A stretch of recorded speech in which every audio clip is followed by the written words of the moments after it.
Hello and welcome to Legends Cast, a podcast about the cards, the meta, and the community of the Elder Scrolls Legends. We're super glad to have you listening with us today. My name is Mark Lutz, outside of Pittsburgh, Pennsylvania. I'm one of your co-hosts, and with me this evening, I have our other co-host, Dead Broke Nerd. Dead Broke Nerd, how are you doing this evening? I'm doing really good. I have had plenty of time to actually play card games the last couple days, and that's a big change, a big step up from the last couple weeks. So I've been playing a bunch of TESL, a bunch of Mythgard. I've been rebuilding decks for L5R for my Thursday night group, and so I'm just jamming so many card games. It feels so good. That's a lot of card games to keep track of in your brain. It is. And I didn't say I did it well. Just did. With us tonight, which we talked about last week, returning to the show is EndoZoa. EndoZoa, how you doing, brother? I'm good. I've had a pretty solid couple weeks, and I've been enjoying TESL this week, and I'm looking forward to where the game's going to be. I think I've definitely just been reminded about the things that I do really love about the game, and feeling some appreciation for it for sure. Wow, that's good. That'll leave us with an optimistic message this week towards towards TESL. That's a good thing. Now, was there no warp meta this week, or was it just not broadcasted this week? I didn't play in it, but there was one. It was not broadcasted, but there was an event. There was one, so I don't know who won that one. But the previous two warp metas, you won both of those back to back. I think is that the case? There was one in between. There was one in between, but basically, I won the last qualifier in October and the October monthly final back to back. Wow, that's awesome. Well, the good news is that's a lot of what we're going to be talking about tonight. But before we get into exactly what's going on, DBN man, what have you been playing? What have you been messing around with in Legends? Specifically with Legends? Yeah, well, I mean, no, you don't want to talk about Legends. No. I mean, I guess it's a Legends podcast.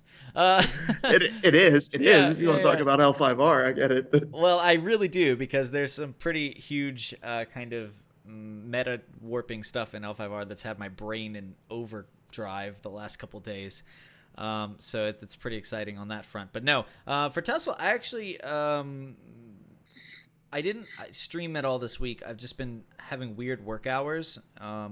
Had a couple morning shifts, which is unusual for me, so I haven't gotten to stream.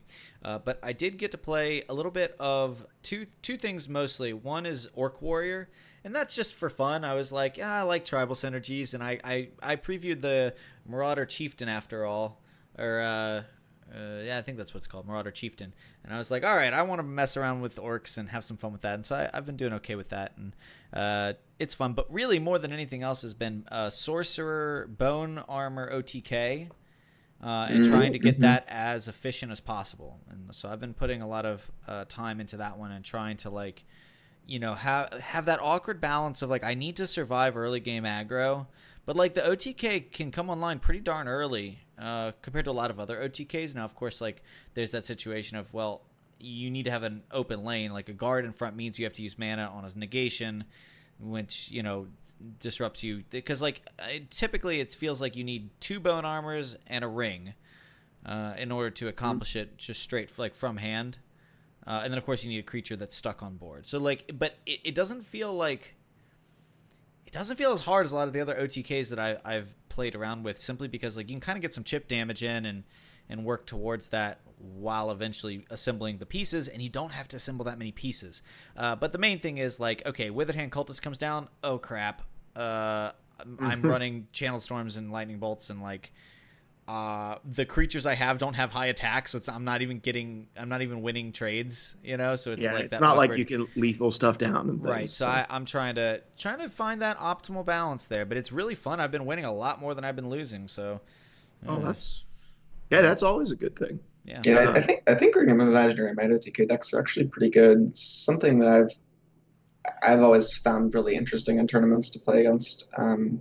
I've played a little bit against the Sorcerer build on ladder recently, but I think the Scout build is really good too, and it's a little bit less pure combo reliant, which can be nice. You have more flexibility, but Yeah. I don't know. We'll see. There's still, I mean, I think it's just a very underexplored archetype, so we'll see what happens with it. But Yeah, I mean, I've looked at it in Spell Sword and Scout, and I really liked the Sorcerer mostly because of Crucible Blacksmith being able to get those pieces in faster. Mhm. At least true. with the Bone Armor build. I mean, obviously, I think you can probably do some other things without Bone Armor, but it doesn't seem quite as efficient. Now, the bone armor is the thing that gives a bunch of bonus health based off of what you consume, and then the ring is the thing that it makes your attack the same as your health, correct? Yeah, and bumps Yep. too before doing it, so Yeah, that's pretty nice. Yeah.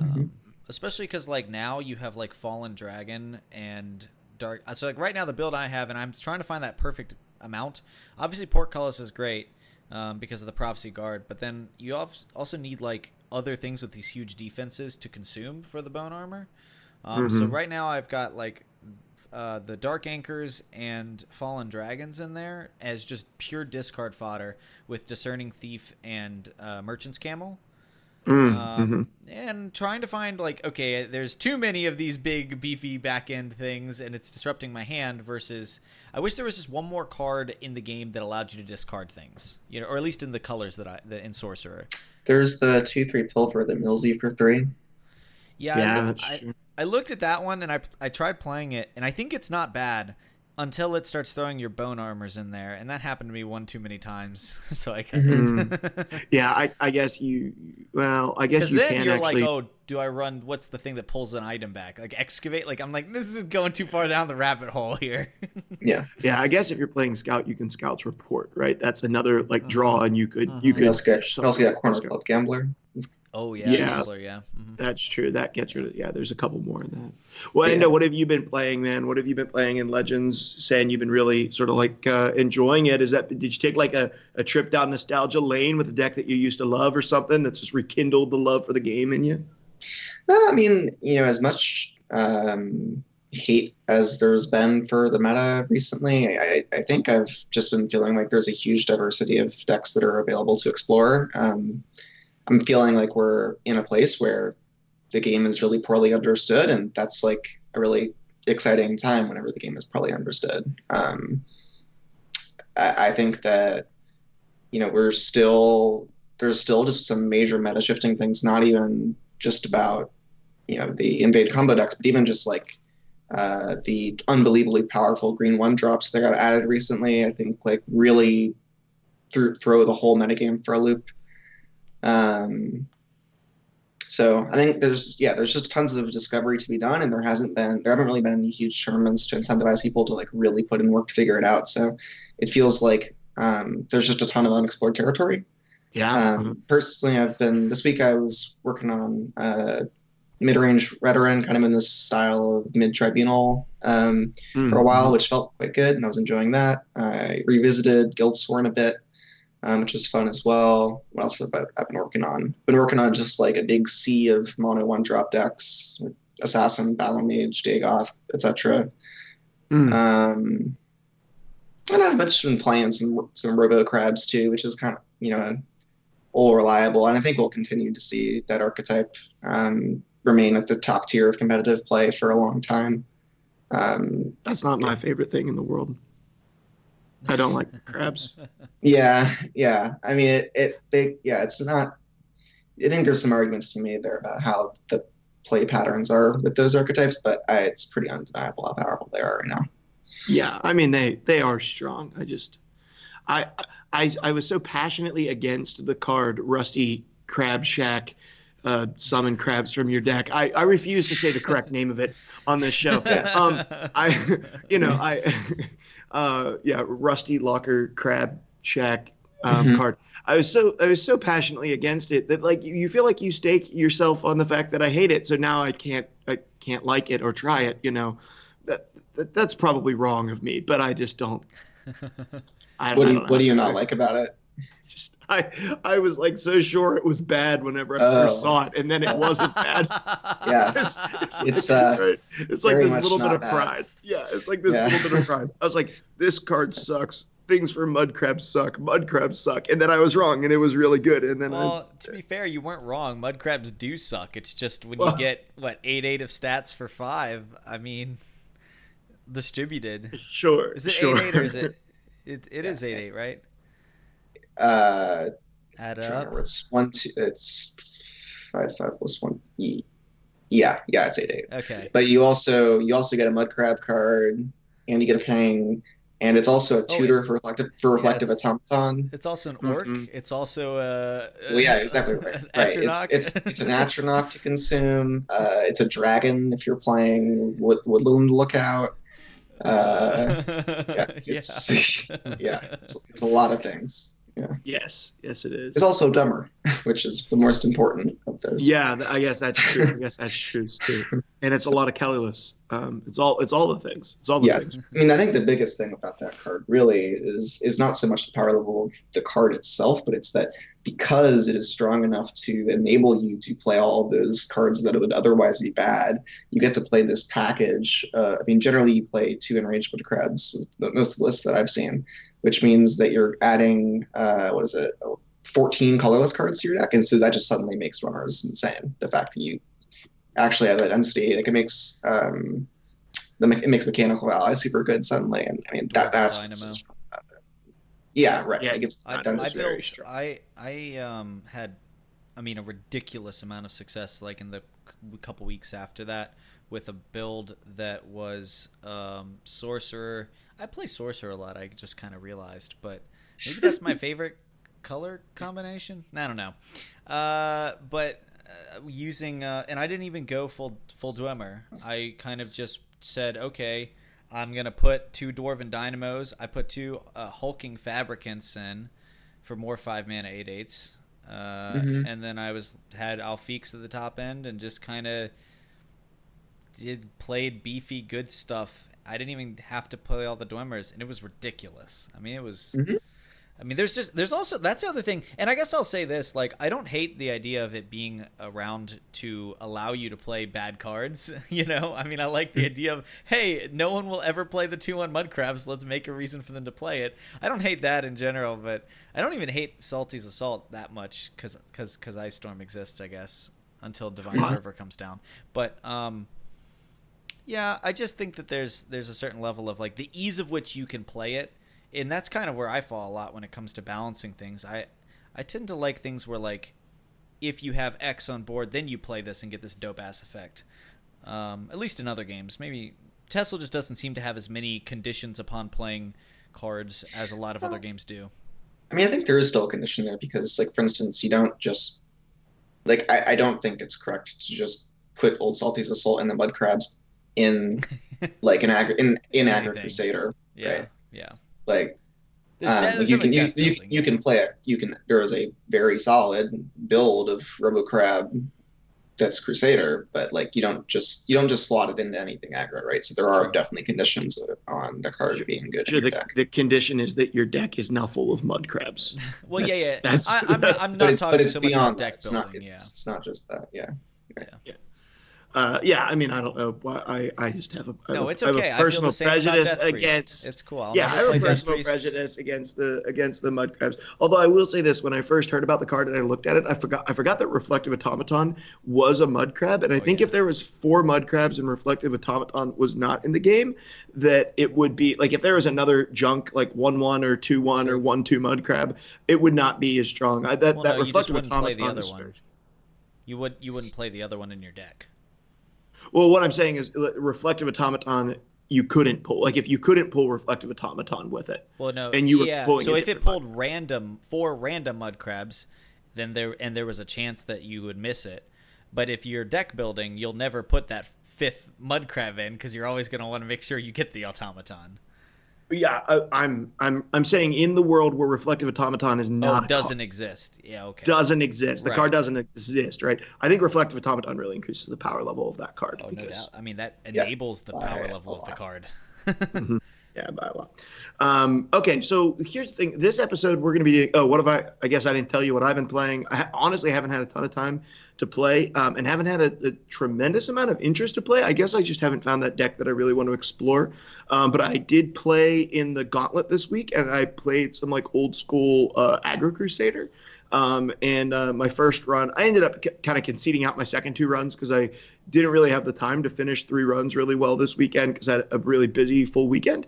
But I did go 9-2 on my first run with the Aggro Crusader, nice. And I really enjoyed it, actually. And that was surprising to me. I didn't think that I would, but little Aggro Crusader sometimes is good for you. And other than that, I've been playing some like Old Mary, sort of like Control with a good bit of drain and removal in it with some Dragon top end.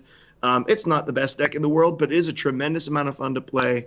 I realized it's not as good now. It was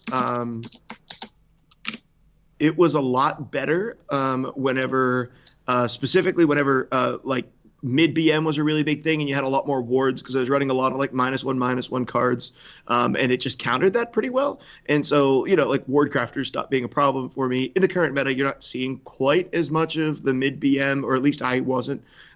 So like a lot of my cards just weren't doing nearly as much as what they were doing, before this set came out, which is the last time I was playing. And I took it to Legend the last time, right before the set came out. So that was perfect. But I was messing around with it. It was fun. It's a fun deck to play for sure. Can I ask a question here? Because I didn't get to play the Gauntlet per the usual, but extra because even though it was the Doppelgangers, I don't think I've ever played that card once. I don't have much of an interest in it. So I wasn't I wasn't swayed by the extended art version or whatever. But my question is, it was two ofs, right? You could only play up to two copies. Now, could you play two legendaries? Two unique legendaries? No. Okay. See, if that had been the case, I would have been interested in playing two, like figuring out what unique legendaries would be really fun at two copies. Yeah. The legendary that I played, which actually turned out to be better than I thought, was Droth. That's probably not his name.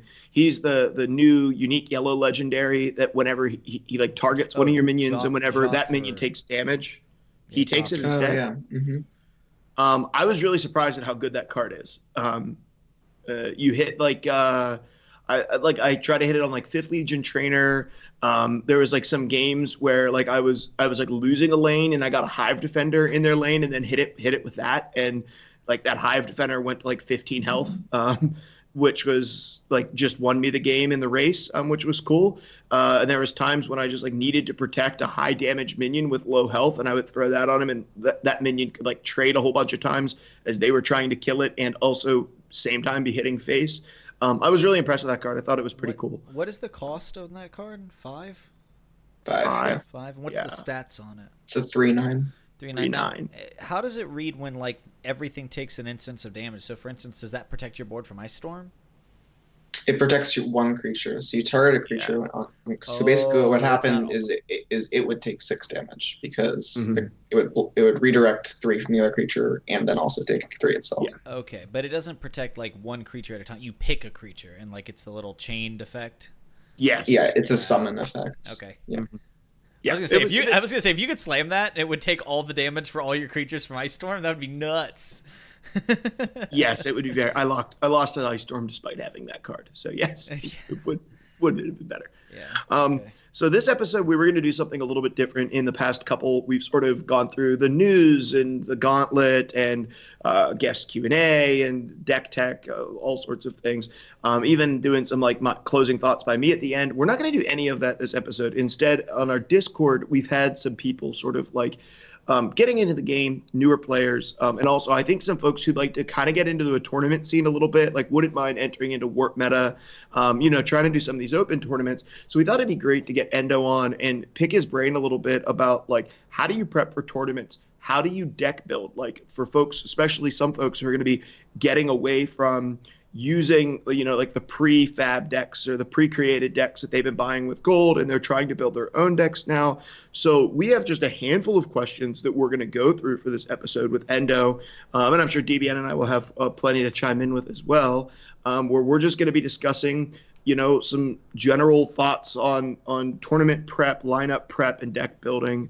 That's what this whole episode is going to be about. So we came up with a couple of questions, and DBN, which I'm very thankful for, reordered them for me. And so the first one, I won't actually have any input on because I've never played in a tournament, but in DBN, you've played in a few. Yeah, I've played in tournaments. Yeah, you played in some tournaments. And then, I mean, you play other card games, tournaments quite a bit. So The first question is this: what is it? What does it look like behind the scenes when you are preparing for a tournament? Things like how many decks do you test? How many times do you test a specific deck? And who do you practice with? Endo, go ahead. Why don't you want to give us a little, give us a little insight, man. Yeah, okay. I mean, that's a super, super broad question. That's gonna depend a bit on what kind of tournament you're testing for, and who you are. I'm fortunate enough that I'm part of a competitive team. So when I test, it's with my teammates. The primary TRS tournament team roster for Elder Scrolls Legends right now is me, Immortal August, Maddie Borch, Super Thanks. Am I missing someone? I don't think that's the primary roster right now. I feel like if I'm missing someone. I don't think I am though. So those are the people that I test with. But people absolutely can just prepare with one other person, and many people don't have testing partners. And then sorry, so what were the first parts of that question? Okay, so I'll just restate it. What does it look like behind the scenes when you're preparing for a tournament? Mm-hmm. And like how many decks do you test? How many times do you test a deck? That sort of thing. Yeah. Okay. So I did the who I tested with. Yeah. And then so how many decks you test, and how many times do you test a deck? So I try to familiarize myself with the vast majority of the viable decks in the game. You can't play literally everything, but I mean, my computer desktop is just a giant grid of screenshots of deck lists for forever that I need to organize or just bin eventually. And I think in a lot of ways tournament preparation is kind of like a continuous thing, because as much as you might spend a lot of time particularly preparing for a single tournament, once there's money on the line or that kind of thing,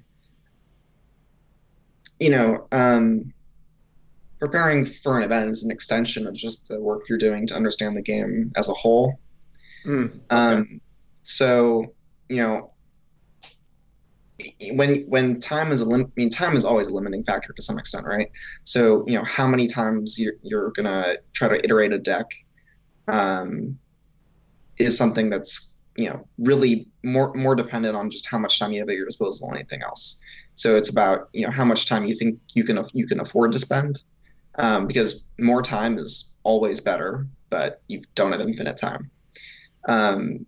So for me, I think that there's a pretty good eyeball test that you can do, just jamming out a handful of games with the deck against some of the key meta players, and you're not really looking at like the win-loss. You're looking at how the deck felt and how it played out, and you're trying. Basically, whenever you're testing a deck as a player, what you're trying to do is use your intuition and your experience as a player to estimate what a deck's win rate is in different matchups. You're never looking to just you're never just playing out a ton of games and then being like, well, we think that this win rate is a rough estimate of what the deck's win rate should be in this matchup. You're always you're never getting to that level of sample size. It's always a practice in using your ability as a player to perceive, to estimate win rates and that kind of thing. So like being able to look at why you lost and if that is an aberration or not, or why you won and if that's an aberration or not. Yeah, exactly. And I think that's a lot of what the skill is that's really important in being able to learn quickly is pattern recognition. Mm-hmm. because and this relates to both, how you play, but is also deck building is, when you start to, that's probably the most important skill to have and to practice when it comes to CCG play in general is pattern recognition. Um, Mm. and So things like when I played this 2-drop, it seems like from this point forward against this deck that this 2-drop made a bigger impact than this other 2-drop did against this deck. And so like this is something, is that the type of pattern you're looking for? Like this line of play, this particular yeah, card at this time did this thing, and it seems to have consistently gotten me ahead or consistently puts me behind. right. And I mean, but a lot of it's anticipatory, right? Because a lot of what you're recognizing as a pattern is, I mean, is not just that you're, I mean, and this is a more advanced high level type of thing, but what the top players are doing is you're not just seeing something happen and then recognizing, I see it happening. It's you can look at the contents of a deck and you can see how it plays out on average. Mm. And by doing that, you can start to and you can start to anticipate like what typical play patterns are, and that can give you a lot. I can know a lot about a deck, more than the great majority of people that play the game with zero games on 0 games playing the deck, because I can look at how its turns play out on average without playing the deck. So yeah, Alex, and that comes from experience from playing similar decks, similar archetypes, playing the cards in other situations. Right. I mean that's right. not that's I mean what you're talking about is the idea of being able to read a list more than anything else, right? Right, but I think deck building and play are deeply linked. So like I don't think that you need to be a world-class deck builder to be a world-class player, but I think that anyone who's a world-class player is at least an expert deck builder, right? Anyone who's a world-class deck builder is at least an expert player, right? Yeah. You don't have it's not that the two are like, equal. It's not that like, one is directly equivalent to the other. But they are linked deeply enough and contingent on each other enough that in order to play at a super high level, you need to like that to understand how a deck plays at a tactical level, and being able to anticipate how you will play future turns and that kind of thing is the same sort of skill set that's necessary in building decks. The arithmetic of like moment to moment trade optimization and that kind of thing isn't something you need to be a deck builder to be able to do, but to play at a tactically advanced level, you need to know how to build decks. Yeah, because they're the same thing in a lot of ways. And is there I mean, I know that you probably don't want to give like an exact number, but is there like I know that before I feel comfortable with a deck or with a matchup, like even if I know just in my brain, like this deck should beat this deck should be dominant over this one, is there still like, okay, I know that I want to play at least 20 games? Or it's like, I know that I want to play at least 10 games. A specific matchup? Yeah, well, a specific matchup, a specific deck. Like, let's say mid BM came out and Alfiq was really strong. It was pretty easy pretty early on to see what a pretty strong deck was going to be, and you could even kind of get an idea about those matchups pretty quickly. I think there's been other decks where that's been harder to do.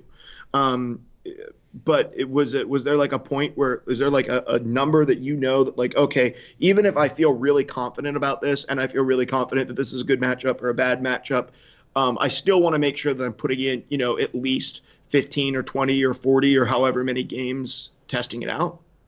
Yeah, I mean, so again, what I'll say is that it's all, more time is better, but there's diminishing returns, right? So the first 5 games you play are, much more important and much more generally they're going to have a much bigger impact in your understanding than your 46th, 47th, 48th, 49th, and 50th game, right? Mm-hmm. Of the matchup.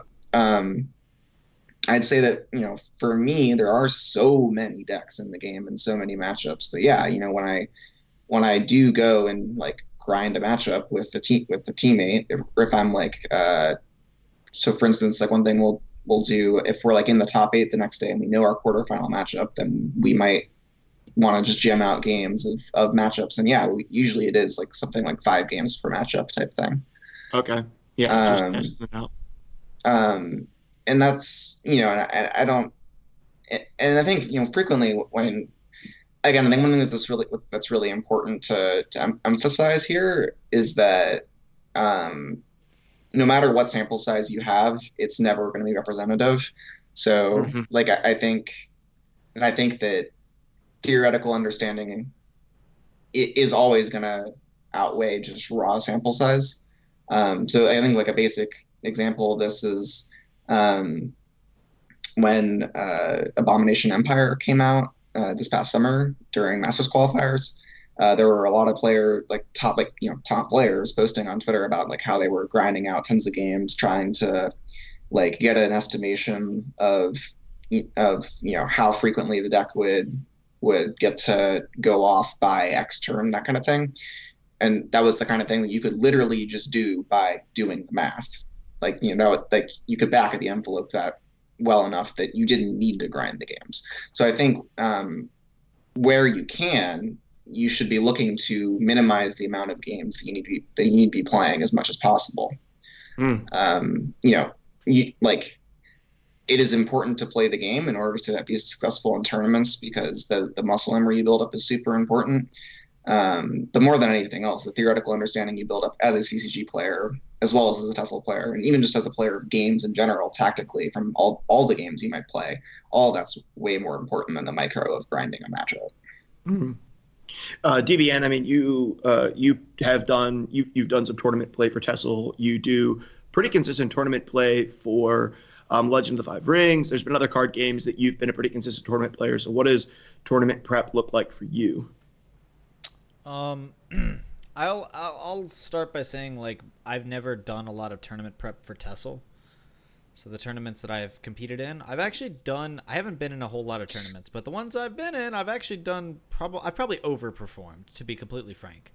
Like I consider myself a pretty good player, but and actually, Endo and I have done stuff on this. Is I'm a pretty instinctive player, and I just kind of go with my gut a lot, and I don't always break down like the theoretical lines, at least not for TESL, and that's something that like, I mean, first tournament I played in was the TRS preseason qualifier. Preseason qualifier. And I'd been streaming for a month and a half, 2 months, and I didn't have a full collection. I took Token Crusader. I took Aggro Warrior without Headhunters because I didn't have them. Yeah. And I took Aggro Sorcerer. And I won mostly on the back of Token Satyr because I was super, super, super, super comfortable with that deck. Okay. And I beat a bunch of good players. I think I beat I Like Pasta, who had been in the previous Master Series. He was still playing at the time. Player. Yeah. I beat Bijardi, who was in the game for a while. So I had actually a pretty tough bracket. And then I played Endo, and I got completely annihilated. And it came from a complete lack of knowledge.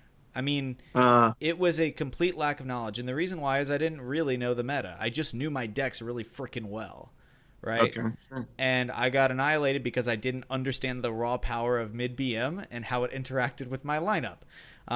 So I think like there's this idea in preparation that like, be really, really comfortable with your decks. And I would kind of push back on that. I mean, I do think I won a lot because I played so many games of Token Crusader and I was really good at knowing all the lines for me. Mm-hmm. But I think there's a lot to be said where as you reach a certain point, you need to know what all the other decks can do. So even if you're not planning to play them, you need to know their capabilities. Yeah. Well, I think that brings up a good point with our next question, and our next question is going to be Endo directed at you. When you build a deck to counter the meta, what are you looking for, or what are you thinking about? Because I think there's take the strongest decks, play the strongest decks. There's that mindset when you go into the tournament, right? And then I think there's also a mindset that says, don't take the strongest decks. Take the decks that beat the strongest decks. Counter what other people are going to be playing. And you can get into mind games. So you bring the decks that beat the strongest decks type of thing. But what do you think, like when you're trying to counter what the prevalent meta is, kind of what's going through your head for that? Yeah. So the biggest thing, right, is you're looking for what the patterns are and what people play. And based on that, you can try to decide you can try to figure out if there's any vulnerabilities in the meta. Another thing that's really important is that the exact strategy you take can change a lot depending on exactly what you're trying to achieve in the tournament. So for instance, like the metagame in the early rounds of a tournament tends to be very different than the metagame during the late rounds. So you make it deep in the bracket and you're playing against stronger players. The metagame among the strongest players is different than the metagame amongst like all players at large. So for instance, this is like something that TRS has had some success in at the previous Masters. Is frequently we end up with people who are kind of at the top of the points leaderboard, even if we aren't winning, getting first in the qualifiers. We still end up with like lots of points because we consistently make deep bracket by attacking the meta in a way that lets us consistently beat the lesser players, even if we aren't setting ourselves up for maximum probability success against like the highest level or I think the deep bracket. So understanding the metagame is different and what you're trying to attack is really important. I think the biggest kind of axis, there's like many different axes that we look at with deck archetypes, which help you understand what a metagame is like. I think the most important ones are, I guess there's just like raw speeds, like fast versus slow. But I think beyond that, there's like, highly tempo efficient decks versus highly value efficient decks. And the sacrifice that you make in each direction. And so frequently you can build decks that exploit people who push farther in one direction or the other. So an example of that was this past summer at Masters, there were a number of very powerful decks that were incredibly value efficient.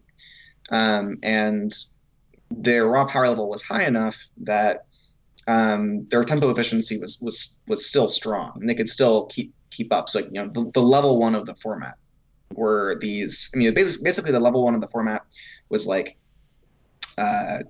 like mid-range / control tribunal, control Ebonheart, even like control Empire the first week, that kind of stuff.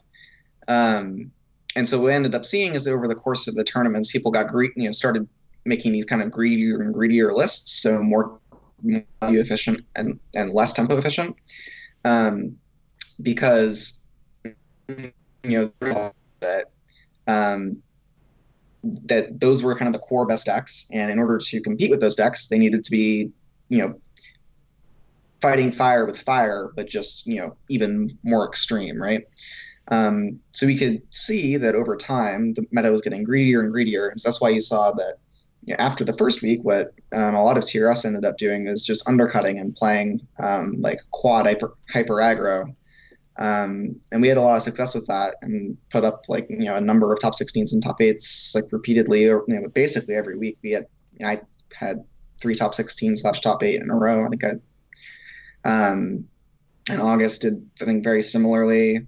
Pasta did well. So Super went and won one. So, that was kind of the vulnerability we identified there, was that people were playing these, super greedy builds of decks. People were playing control Ebonheart with no debilitate, like that kind of thing. And I think that's like, frequently that's the axis that you can most look at. So it goes the other direction too, where there are times where the meta gets, more and more about when like aggro decks are the level 1, people get start building these aggro decks that are better and better in the aggro mirror. They're, faster and faster, but that gas out easily. And so then what you can do is you can start playing control decks that are,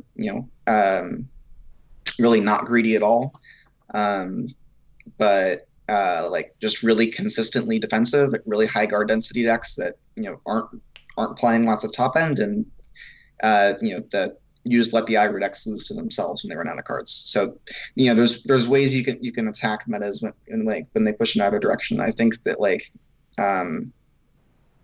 greed versus tempo is probably like the most common area where we see metas get attacked.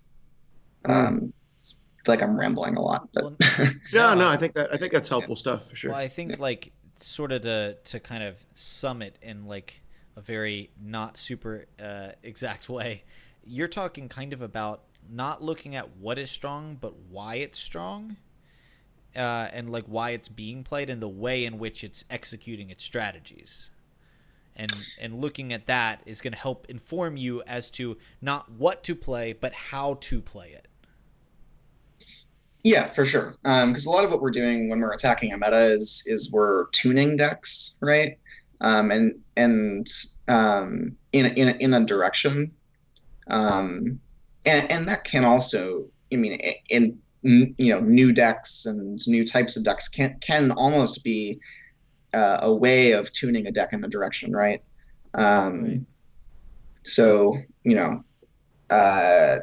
like I'm trying to give a good example. Like if you're saying, I'm playing this Lalu deck and I want it to be better at board control and have a higher guard density, but still be doing generally Lalu things, then that you might tune your Lalu deck by switching it out for an aggro Empire deck, right? Because that's like a variation on the same strategy. That's pushed in that direction where it's better at controlling in the aggro mirror. Right. So yeah, that's interesting because in that scenario, right, you're switching classes might not what most people would consider tuning, right? That's like you're playing an entirely different class. You're not even playing Halalu anymore. But what you're saying is like, okay, Halalu not as a class, but as a theory. This is its goal. This is its game plan. This is what it's going to attempt to do. I want to tune it. In order to tune it, I'm switching classes, but I'm having a similar goal. I'm moving more into what this particular class is just a little bit more efficient at than what Halalu is efficient at. So I'm dropping the red and picking up the purple because I now know that I can run things like Emperor's Blade, Skin Hound. Yeah. So now I'm capable of running some of these cards. My game plan remains similar, but in this meta, I'm sort of tuning to they're going to play a little bit more aggressive. I need to be able to sort of win that race or shore up my defenses occasionally against these decks. That's just very interesting to me because I think when most people think of like tweaking or tuning, they're like aggro Empire, aggro Halalu, aggro Dagoth. They're all the same. It just doesn't matter which one I play. But what you're saying, no, like there's these nuances from one to the next that do something a little bit better. And when it comes to like fine tuning your deck, you may actually be switching the entire class to have the same game plan, but to do it in a slightly different manner. I think that's very interesting because I've never really even considered that. Yes, I mean, I think when we talk about a lot of high-level tournament preparation, a lot of what we're looking at is okay, like we do have all these different decks, and at a certain, and to a certain point, you have to try to make the distinction of okay, like we have one slot left in the lineup, and we think that the deck is either going to be aggro Dagoth or aggro Dominion, and which one's it going to be? And so then you have to start, analyzing like what are those fine-tuned distinctions of what minute in what minute ways is one deck better in certain matchups than the other, and that kind of thing. So basically, the higher level you get within the game, the more that it will abstract itself, and the more that you'll be able to just translate directly between some of the micro of like individual card choices and the macro of like why you're doing that and tactically what the purpose is, kind of thing. Interesting. My whole brain, like when I think about how am I going to counter the meta, I'm like, you're playing a lot of Wardcrafter right now. I'm going to put Curse and Murkwater Witch in my deck. So it's like the only thing my brain goes to countering specific cards that I'm seeing a lot of, and that's about it. And what you're talking about is on it is that, right? It is that, but it is on a deeper it's on a deeper level as well. You know, It's it's on a not just tactical level rather than like a 1-to-1. yes. Yeah. Yeah, and I think that's really really interesting. DBN, I don't know if you have anything insight to add that you'd like to add in terms of like if you're building a deck that you want to counter the meta. It seems, I don't know how you play off stream, but it seems like on stream you kind of, this is the deck that I want to play. This is what sounds fun to me, and this is what I'm going to build. Oh yeah, well, so like ladder is not really. I'm so Endo touched on it actually right at the beginning, which was like right now there's tons of semi-viable decks, at least in the So realm many. of, at least at ladder, and I honestly probably in tournament play to a certain degree too. And so like right now I don't bother countering anything because I don't know what I'm going to play against. So I'm just this kind of actually, for better or for worse, this kind of harkens back to my philosophy about competitive decks in general. And again, you have to understand too, like I started my career as a CCG player with Yu-Gi-Oh, followed by Versus System, followed by old Legend of the Five Rings, and now Legend of the Five Rings, the current iteration. In each of those games, the ones I've taken seriously, in each of those games I've played at a pretty high level, are mono deck games. You bring one deck, so TESL is this whole other and quite frankly, fascinating element of lineup construction, which completely shifts the way you think about handling matchups and handling good and bad matchups, handling the meta. This is a whole nother topic, and I think we're going to touch on this in a bit. Get Endo's input on this, at least in leading into sense. our next question. I'm trying, right? Yeah, it is a really good job. You did a great job thank you, at it. right? And we're just making it totally, transparent now. But I think that like for me, I've always been on the case of make your deck as good against as many things as possible, as well-rounded in terms of being able to handle anything. I like decks that are versatile and can handle a lot of different archetypes, a lot of different other opponents, so I tend to build my decks that way for ladder, right? And of course, as we look at what you do for tournaments, considering you're bringing between 3 and 4 decks, that completely shifts. You'll ask any caster or tournament player, and they'll tell you tournament decks and ladder decks are quite different because you have a more direct idea of what your purpose of each list is for.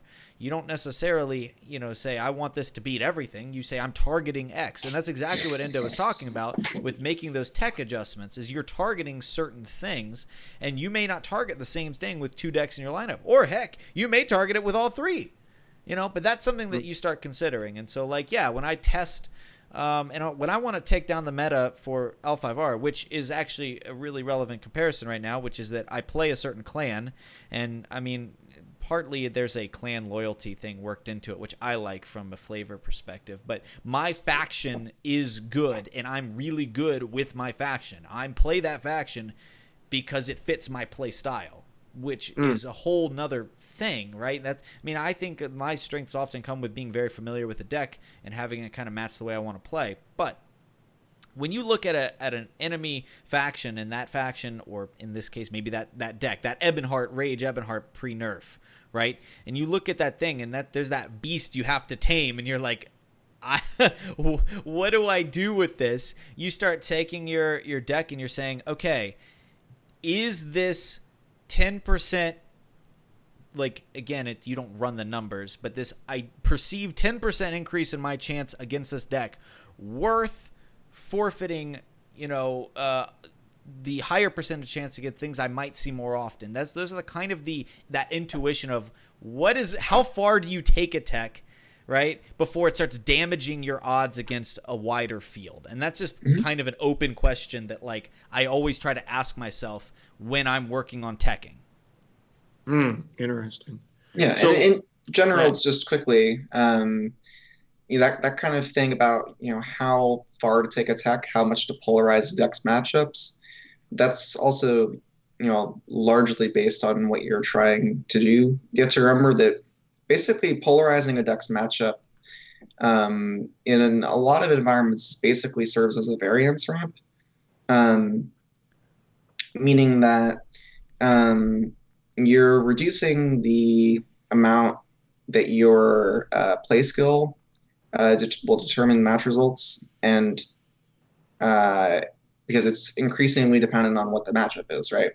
If you build a deck in such a way that it has an 80-20 matchup in one matchup and a 20-80 in another, then you're leaving a lot more up to chance. You might as well be flipping the coin. Right. And so that's the kind of thing that can be correct in certain environments. Like an example of that is when you are in like a really small tournament that's like a lot of really high level players. So like the Masters Series, for example, not the qualifiers, but the actual event. Depending on exactly what your bracket looks like, you might say, I think that my play skill is similar, maybe a little better, maybe a little worse than everyone else I'm going to play against. And that if I don't think that my play skill that I should be leaning on my play skill to carry me, then maybe it's okay. Just turn my game results into coin flips. Maybe that is like a good way to win. So, well, and as bad as it sounds, like it's. I mean, as bad as that sounds, like, oh, he's just making it coin flips. I mean, listen, if it's helping you win, I mean, it's this. We're talking about really high level tournament play. It's all a numbers game, right? Yeah. And if you determine, if you can honestly say to yourself, you know what, I think I am a less skilled player than the average person in this tournament, then it is better for you to flip coins to determine match outcomes than it is for you to, use what you perceive to be a lesser play skill. We saw that kind of in the first couple Master Series qualifiers with the predominance of Burn Assassin for a while. We saw a few lesser known players who had been out of the game for a while start making it further and deeper into the tournament because of a reliance on Burn Assassin. Were they actually playing it though? Yeah. Were they actually playing it? Really? Okay. Yeah. Mm-hmm. And we also saw like a couple players start bringing Assassin and Archer, trying to do similar things and basically turn it into, do I get my combo off? Right. And like, I think that, I mean, that's something to always be aware of. I mean, and I think like it actually kind of in a weird way, like was warping the way the final brackets were coming out and kind of ending up in these situations where like, these players were bringing in their Burn Assassin, which, some of maybe the lesser skilled players that they played against who didn't quite know the potency of Burn Assassin at the time weren't banning, or maybe no one should have been banning that deck. The deck was very bad. Right. But it was turning these certain matchups into these like, I mean, you were talking about these polarized extreme coin flippy situations. Does my opponent bring something that can't deal with Burn Assassin? Okay, great. There's a free win. Super greed control and stuff like that. Yeah. And so like, I mean, just for an example of that, I mean, that's what we're talking about, Yeah. Or I mean, or as an example of a deck that was actually like a good deck though, like, again, with Empire Bomb, that was a deck where basically what it was, that what you were turning it into was it was something like the back of the envelope calculation we did was you're basically doing like, it was like a 65% coin flip or something. So you're like, and against people who are very similar skill to you, well, then yes, you absolutely would love to flip 65% coins all day long, right? Like 65% heads, coins, like that sounds great. Mm-hmm. But, if you think that, against the broader population, you can get a much better win rate than that, then you don't want to play that against them. So that's the kind of calculus you have to do. And yeah. Interesting. Go ahead, DBN. No, I just think you're totally right. Like we saw a couple examples of players that like all made it into like the top 8, and some of them had made it there without Empire in the list. I think I want to say Flo. That was a great example in this one of the qualifiers.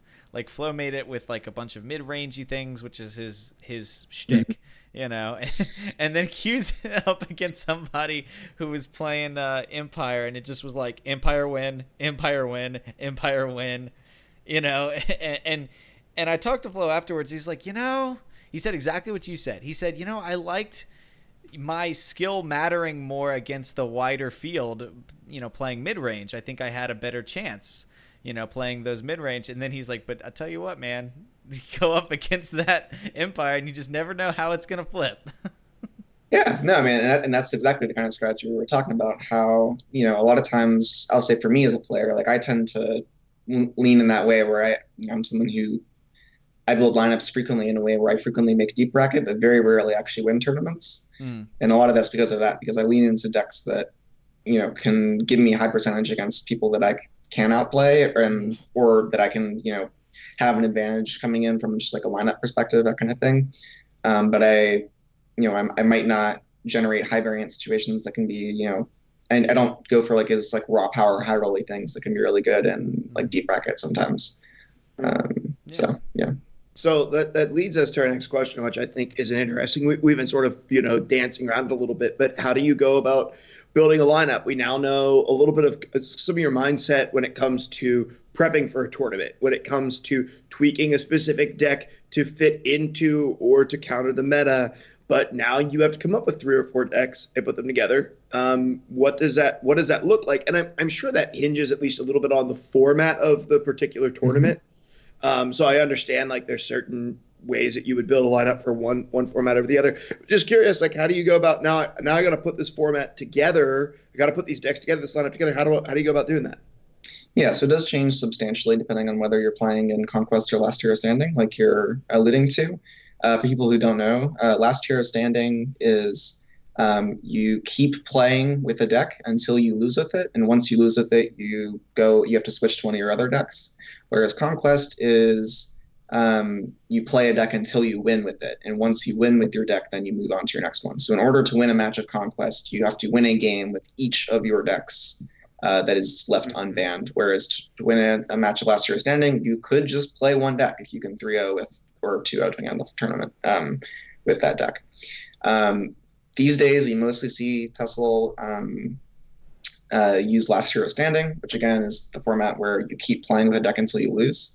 And I do personally prefer that format, largely because I think it actually provides opportunities for a lot more creativity in the types of decks you include in your lineups. And the reason for that is because in Conquest, because you must get a win on every deck, frequently it is extremely risky to bring some decks that might have really polarized matchups, because if you get stuck on a deck that just doesn't match up well into the opponent you're playing against, you could get screwed. So if I bring a deck that's like a super strong anti-aggro deck, but really bad against control decks, and then I run into someone whose lineup is just 4 control decks, well, I might just not be able to get a win on that one deck and be screwed, right? This is some more kind of like specialized decks like that don't get to exist as much in Conquest, whereas they do in Last Hero Standing. So the biggest thing, I guess, with lineup preparation for Last Hero Standing, which is the primary format for TESL tournaments. So I think, like DBN is saying, I think my biggest piece of advice is that you want to just have general strength.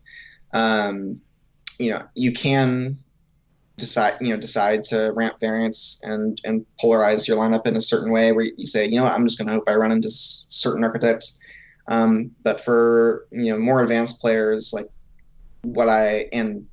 in broader tournaments where you just get a wide range of people playing, and I think really for learning the game and developing yourself as a player, what I tend to recommend is playing decks that have a broader matchup spread, have more game into a variety of archetypes. And you frequently want to make sure that you can have some slight differences in decks depending on the situation you run into. So, for instance, in Last Hero Standing, one thing that comes up a lot is because when you lose the deck, your opponent will continue playing their deck, and then you'll go to another deck. Frequently, it will make sense to tech your decks in a way where they're particularly strong in certain matchups. Because one, you can get away with that, because if you lose with your deck, it's okay, it's gone. So if you do tech your deck in a way, that's fine. You lose with it. But you can bring in a deck that's better in the matchup, right?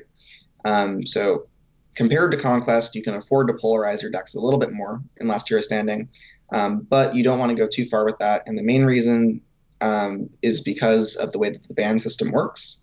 So if we talk about best of 5 last year's standing events. So you bring 4 decks, and so the easy way to think about it, right?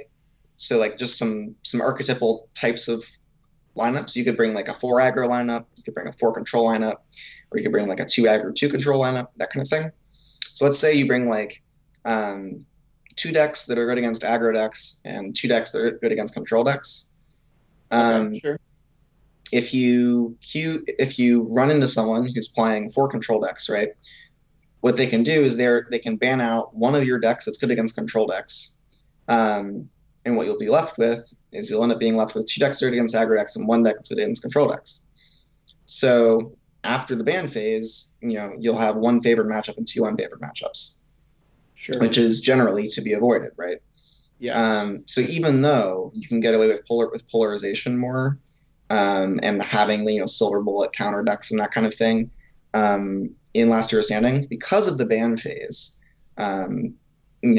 trying to really split your lineup down the middle and have hard counters to things doesn't always work super well, because if you assume that your opponent is going to ban responsibly and ban what they should be banning, which generally is this is a side point, but I think one of my biggest tips for getting better at the game, while it's not always optimal for maximizing your ladder win rate and that kind of thing, as far as actually maximizing the amount that you're learning, it's almost always best to just play and think as if your opponent is going to make good decisions.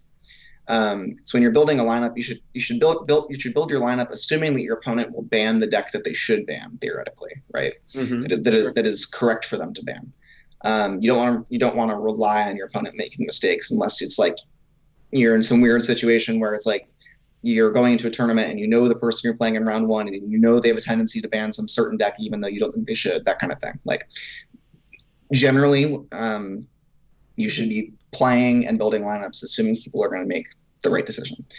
But what that little exercise about the bringing 2 anti-aggro decks and 2 anti-control decks thing is supposed to illustrate is that frequently polarizing your lineup a lot around having counter decks in certain situations can be quite risky, because what you'll end up with is you frequently end up leaning on 1 deck in a match. And there's a chance that 1 deck can carry you, but if that 1 deck slips at any point, you might be kind of screwed. So having generalist answers to things is important. But for sure, you want to make sure that if as you're building your lineup, you want to identify what weaknesses of the lineup can be, and that can inform things you do in a number of ways. So one of the most important things to think about with the lineup is you want to think about what you plan on banning with your lineup. So one thing that I've known for historically is I've built a lot of lineups for tournaments that are designed and with the assumption that you ban Tribunal if you play against it. Because I've built a lot of lineups that look to take advantage of those more greedy play styles, and to take advantage of people not having enough tempo efficiency. So identifying what you plan on banning is one of the most important things you can do when you're designing a lineup, because when you've decided what you plan on banning, then that changes a lot what matchups you're planning on playing, right? Sure. That means in some ways, I don't have to build the rest of my lineup around this. I don't have to consider Tribunal in this scenario because I'm not going to play against it, because if I come up against it, I'm always going to ban it. Right. Exactly. And so that's one way that, tournaments can be very different than ladder, is that, there might be some deck that's really popular and really good, and you might not want to play a certain deck on ladder because it doesn't have a good matchup into that deck. But in a tournament format where you can say ban that deck, you can build your lineup accordingly and say, okay, well now what does the metagame look like when I take that 1 deck out of the picture, and how can that shape the rest of my decks? That changes it a lot. That's very interesting. Yeah, and hard to do if you don't have a team of people to practice with, for sure. For sure. Yeah, no, because there just isn't a ton of information out there on the game, and there are so many decks that you can play. And that's kind of pulling back to earlier when we were talking about how, for me, like if I'm like jamming games the night before or top eight, or like I'll probably just play like 5 games per matchup, that kind of thing, or less even. And a lot of that's because right, there are when you think about there's 20 color combinations in this game, right? So you can't, like, even if you're just saying like, how long would it take to play 5 games of every color combination into every other color combination? That's 19 plus 18 plus 17 plus 16, yada da da da, right? So It's a lot of games. that's a lot of games, and that's just color combinations, not even archetypes. But you get different archetypes within each color combination. Sure. Yeah. So each the tricolor sheer volume of possibilities in the game is so infinite that you can't actually just practice everything and play everything. And that's where like pattern recognition comes in, and being able to anticipate and identify trends without actually having played them.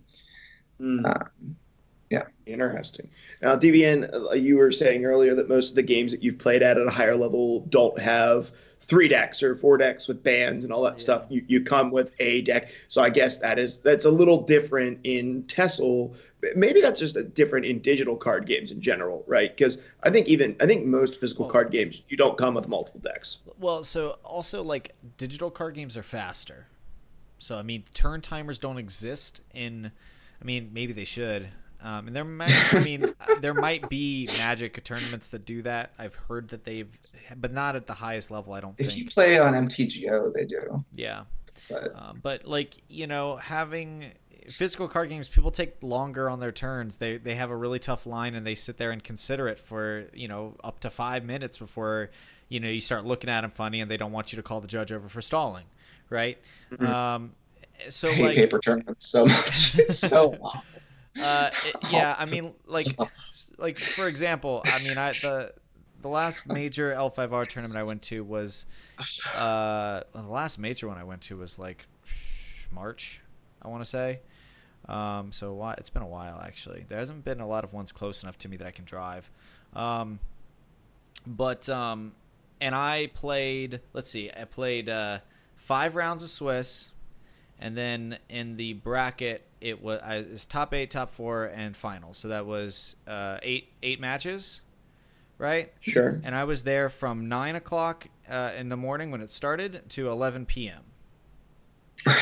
Okay, like that's 14 hours there. You just have to remember, like, so it's But with digital card games, the games games very rarely last longer than 20 minutes. Because turn timers keep things moving. And I think also when people don't have their opponents sitting there fidgeting, and they don't have the voices behind them of all the other games happening, they can think clearer, they can think faster. And I think with digital, when you don't have somebody looking at you, there's not that much, anxiety about, somebody judging me too hard when I make a different line or a weird line. I just think like it moves faster. Well, it's even just logistically faster, right? Yeah, when you have to just check into a match on Battlefy and then challenge your opponent in the client versus like going and finding the pairing sheet and wandering around and finding your table and where's my opponent? Oh, they're in the bathroom. Can we get a 5-minute extension round timer? Now he's eating a walking taco. It's another 5 minutes. Yeah. Oh man, he dropped all his deck. All right, 52, 80 card pickup in the case of L5R. Yeah, where'd my dice go? Like, yeah. Right. I mean, there's just a lot more to consider there, but like I and think also that, just Swiss takes way longer than brackets because you have to wait for everyone to finish. Well, because like the bracket can continue, while other people. So like the bracket can keep going unless you have a casted match, but Swiss can't continue until everybody's done. So yeah, I mean it's a whole nother thing. But do I think that like these other games would benefit from an ideal world where time could be managed much better, bringing multiple decks? Yeah, honestly, I think there would be like I imagine like, well, maybe not L5R to be completely honest, but like I remember like Versus System. I played the crap out of Versus System. That was the first game I took ultra seriously. And I mean, I played a lot of I mean that was a superhero card game, but I played a lot of Spider-Man Control. I mean, so Spider-Man could web up people. Makes sense. That's awesome. That's a thing. Yeah, so Spidey Control was my main. I have it right here, dude. It's almost completely blinged out. That's great. But I played the crap out of that, and I mean, I got so good with it. I had like 3 different builds that I had like the same sleeves where I could slot in based on what tech I expected to see at a tournament, like what environments I expected to see and stuff like that. But if I'm being honest, this would not have been as potent of a deck. And I mean, and trust me, I mean, it was one of the higher skill cap decks to play in the game, but it was also like, you know, really freaking good. It would not have been as potent had there been the ability to bring multiple decks. And that or ban, right? I mean, oh my God, if the Spidey could be banned, I don't know what I would have been doing. You know what I mean? Like I think that's one thing digital card games have right. That's one thing I think digital card games like have over paper card games is just that like it really forces more flexible, versatile players. Because at that point in my career, I mean, I was I competed from throughout high school through the first 2 years of college at like pretty big events. You know, at least for the game when I played it, right? And I mean, I wasn't a complete player.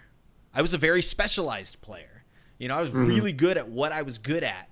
You know, but I mean, you asked me to play, you know, an aggro deck or an aggro by our understanding of aggro, not necessarily per the game, but and I would have been in a little bit of a rougher position had I had to bring 3 lists and let Spidey be banned.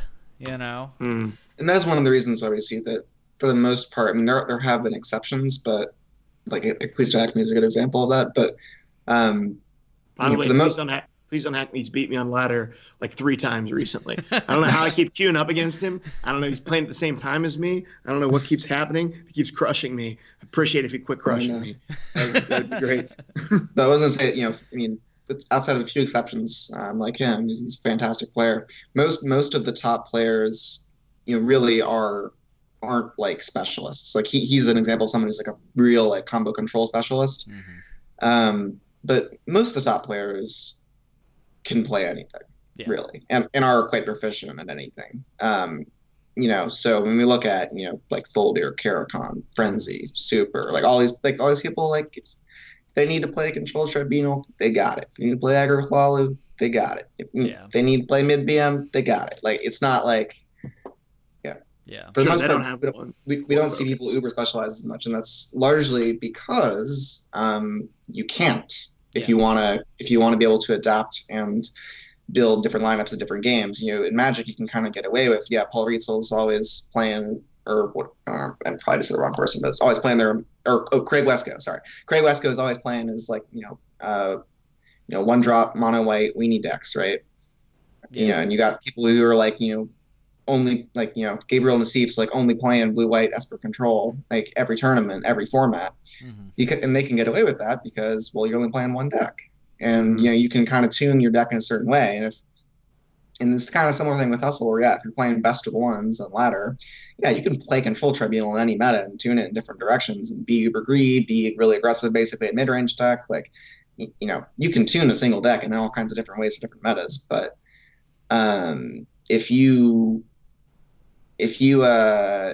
want to play TESL tournaments at a really high level, it requires you to be able to play different lineups and different metas, and like, you know, that you have to play a diversity of archetypes in order to build different lineups, different metas generally. Versatility is just something that matters so much more when you have to play and bring more than one deck. Yeah, for sure. It's also where you were talking about, like, you know, the ability to do that in physical versus digital. One of the main reasons why, you know, that isn't done in physical is just because it increases the barrier to entry significantly. Physical cards tend to be way more expensive than digital cards to acquire. It's way easier to get a big collection in TESL than it is like in Magic, right? You know, it's not even. Can you imagine deck check-ins with 3 decks?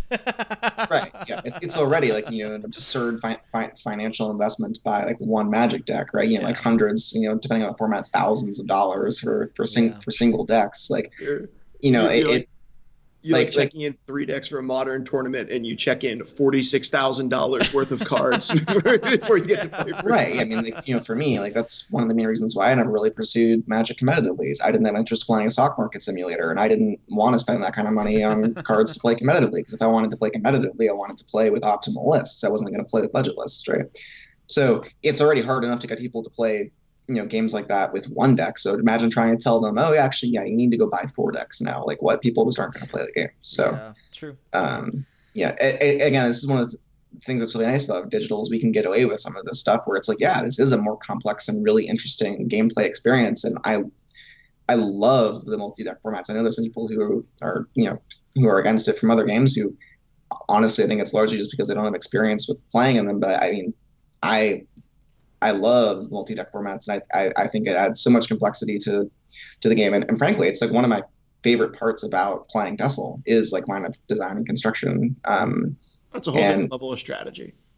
Yeah, it's a whole different. It's a whole different thing. I mean, it's part of the reason why I think there are times where when there aren't tournaments going on where I have a really hard time engaging with the game because for me, like playing best of one just isn't playing TESL because I spent so much time, preparing for and playing in tournaments that for me, like best of five tournament play, that's what TESL is. And it's just like when you're not building with these multi-deck formats, it's like I feel like I'm not even playing the game sometimes. It's because it's just such a different animal. Yeah. But yeah. Well, I tell you what, let's do a little transition here out of specifically, our first questions were really about tournament play. These are more about deck building, right? Yeah. So when a set comes out, how do you begin developing new decks with the new cards, and seeing how like that set will be implemented? And then really the question is like, we know that you and Matty Borch were two of the guys who were developing that invade combo deck that sort of took the ladder by storm, got nerfed in like 3 days, and is still being experimented with. So how do you discover something like the invade combo? Yeah. So, I mean, I think broadly when you're first looking at a set, like it's important to try to get an idea of like what existing archetypes you think cards can slot into. And also, and also start to evaluate when there are things that are newer, try to get a basic evaluation at higher level about whether new archetypes can emerge. It is very rare that new archetypes do emerge because there's the card pool is so large, but it does happen. I mean, I guess it depends on what you define as a new archetype, right? But for something that's like completely different from everything that's been done so far to show up at the highest levels of competitive play, like it has to be something extremely powerful going on, right? And so invade is really the main combo deck was really an aberration in that it's extremely abnormal that something like this happens. So I'll say for me that I am. With my perspective on the metagame and what I tend to contribute to it is I am very much, when it comes to deck building, focused on like deck refinement and optimization.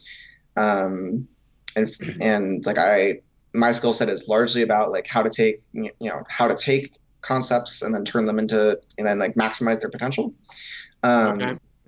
And Matty is someone who's much more like very experimental. So he just kind of does like all kinds of off the wall shit, like just anything and everything. And most of it doesn't stick, but every now and then something sticks, and that's kind of what happened with Invade. So I mean, the main reason that he was the one that like got me to even try it in the first place, and then I went and worked on it a bunch on my own and refined it a bunch. But full credit to him for telling me that I should be paying attention to it because I wasn't really. I think when the set first came out, the first kind of experimental things I did with it were more kind of utilizing it in more of like a mid-rangey type package where it was basically just like, using like trying to find ways to use Invade as like a supplemental synergy thing rather than like a dedicated OTK combo deck.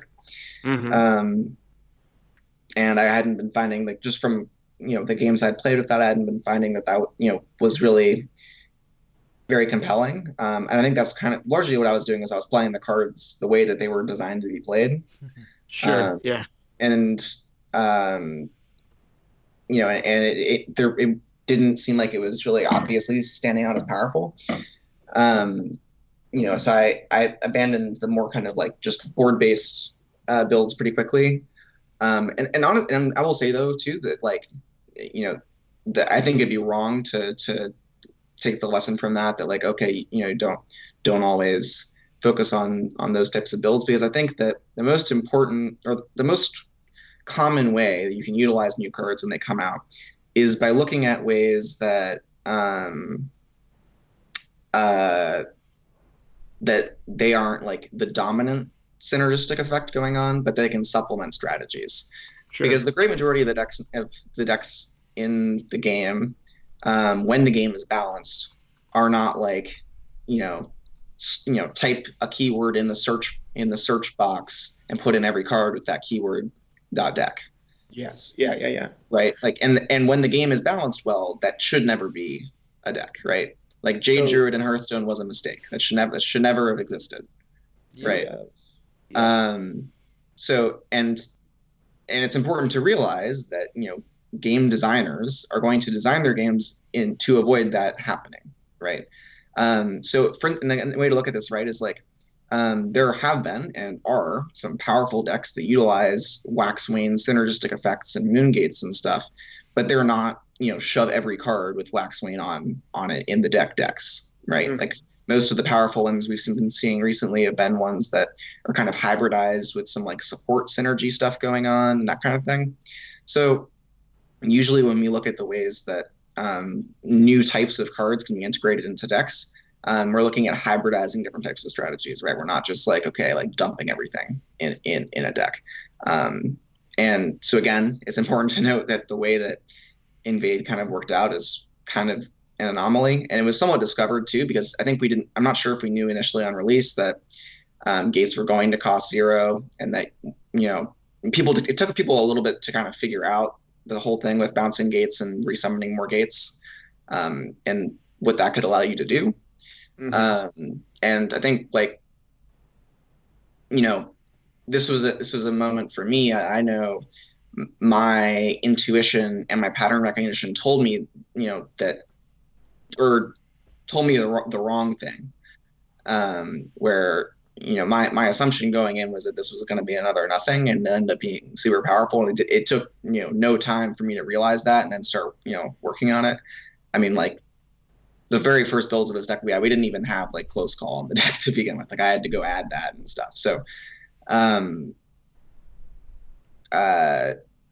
sure. And I think that one of the things that I think is interesting is you have Moons of Elsewhere and you have Oblivion that came out back to back, and you have two very different experiences. With Moons, it was easy to see from the beginning, here's Elfique Conjurer, this is going to be really good in the meta, this slots in, but you're never going to put this in a deck that you search for the word consume and then throw it in, right? It's not powerful. Yes, consume is part of the card, but it's not powerful because you're playing it in a consume deck. Whereas when we came to Gates of Oblivion or Jaws of Oblivion, it was very, very different because they put so much into the Oblivion and the invade keyword that it was almost as though, like, if this set is going to produce anything that's going to be meta defining, it's not going to be something that just slots in. It's going to be something that creates something new, and it's going to linger around Invade. Now, I understand that there's been some stuff that has been produced since then, but when it came to Invade really didn't end up being something that you could supplement an existing archetype with and have it be successful. It was like you kind of had to be all in with it. Yeah, I mean, I think that's, in some ways, though, I think that's a flaw in design. I don't want to be too critical, because, I mean, these games are super hard to design, and I think the designers have done an incredible job. I think that TESL is one of the best card pools I've seen in any CCG. I think TESL even has a great core mechanical rule set, but independent of that, like, the amount, like, the power level of cards in TESL is so flat compared to most CCGs. Like, so many cards are viable. There's so many options at each spot in the curve. Like, we have an incredible card pool and an incredible design team. But I mean, I think this clearly was a mistake, right? And these things generally should be implemented in a supplemental way. And I think the fact that there was this combo deck that came up, shouldn't have happened, basically. Well, they've changed that quick too. Yeah, I mean, and the combo deck is still pretty strong. I mean, I'm not sure. Well, time will tell how good it'll end up being, but yeah, we've ended up that there is this combo deck. It's in the game now. How strong they want it to be, they can adjust, but it's going to exist unless they make some more fundamental changes. Um, sorry, was there? I feel like I'm missing the initial question here. Or No, I think that we addressed it. okay. I mean, I think that we did. I don't know, DBN, do you have anything to chime in on there though about just like when a set comes out, the cards you're looking at, how do you discover something new or No, because no? I mean, we're focusing on competitive right now, and as a predominantly content focused person as opposed to competitive focused person, as much as I have a vested interest in the competitive scene when there's tournaments to be casted, right now there are not tournaments to be casted. Therefore, my focus is on fun. And so, I Fun. mean, I mean, we can talk about how I identify fun interactions, but that's so subjective that I don't think it's worth talking about, at least in the context of our greater conversation. Self-damage rhetoric. I love To chime in briefly, I think if your goal is competitive success, I think it's really important to say that I think one of the most common mistakes I see people making is trying to build these decks in a really one-dimensional way around like really surface level synergistic effects, ignoring the more like tactical synergy, right? So I think it's very common that when I'll do like deck doctoring on stream and stuff, like I'll get someone will send me a deck and it's basically like, again, they typed expertise in the search bar and put every deck with or every card of expertise on it in the deck, right? It's very, or people, that's the thing with like Slay Scout, right? Which is this like phenomenon where it's a thing that you see like very frequently on ladder, even though it doesn't have like, it's like, it doesn't even make sense. It's like, what even is it? It's like it's a bunch of cards that say Slay on them, and I think a lot of people listening might be like, well, yeah, that's what it is. It's a bunch of cards that say Slay on them. But from a competitive perspective, a bunch of cards that say Slay on them is not a strategy. It's just a thing. Yeah. Right. that is a thing, and it is a pattern, but it is not a tactical strategy. It's not because it very much matters what they do after they slay. It's like right. Just because everything has it's not a win condition in its own right. It's like, okay, so what does that mean? So okay, yes, you have synergy with Brotherhood Sanctuary, sure, that's a thing, but okay, how are you actually trying to win the game? Anyway, if you don't have a win condition, there's no point in playing the deck.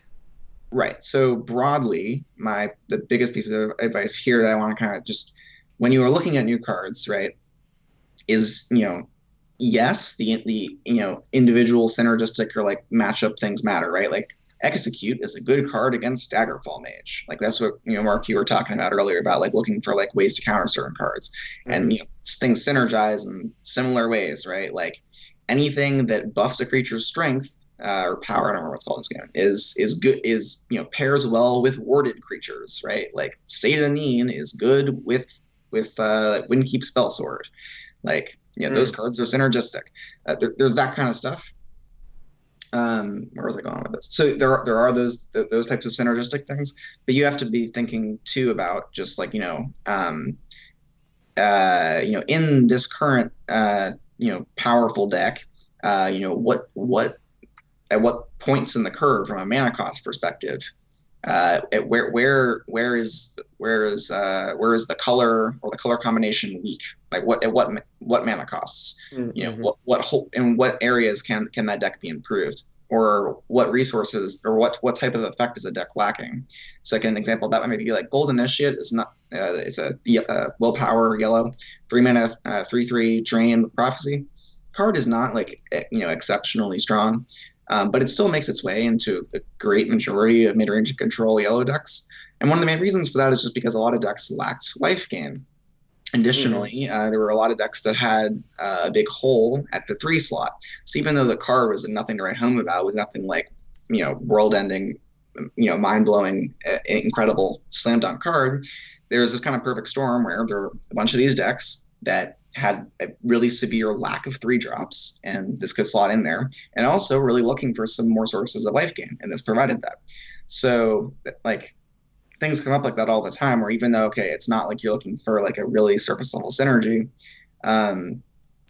like you have to look at tactically where decks or need help, and that's the more important thing to be looking at when new cards come out, is like how can they impact existing archetypes and that kind of thing? How do they slot? How do they help?